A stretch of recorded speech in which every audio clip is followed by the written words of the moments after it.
ওইভাবে নামাজ পড়ো যেই নামাজের মধ্যে আছে মনোযোগ, ওই নামাজ পড়ো যেই নামাজের মধ্যে আছে ভয়।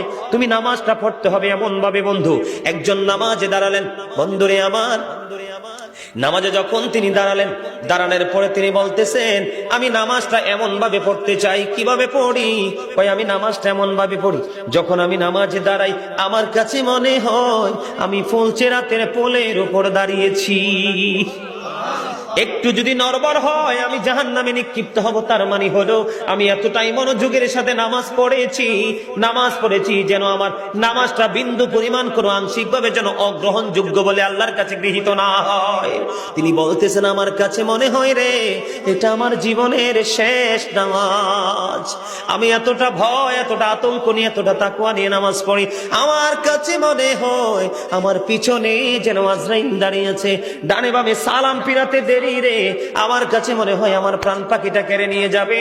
আমি যখন নামাজে দাঁড়াই আমার কাছে মনে হয় আমি যেন বাইতুল্লাহর সামনে দাঁড়িয়ে আছি।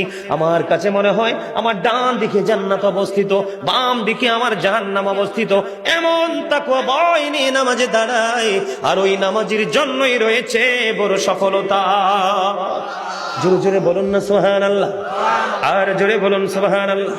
বন্ধুরে আমার, নামাজ এতটা তাকওয়ার সাথে এতটা মূল্যায়ন করে নামাজটাকে পড়তে হবে। আমাদের একজন কিতাব গ্রন্থের প্রণেতার নাম শুনেছি ইমাম বুখারী।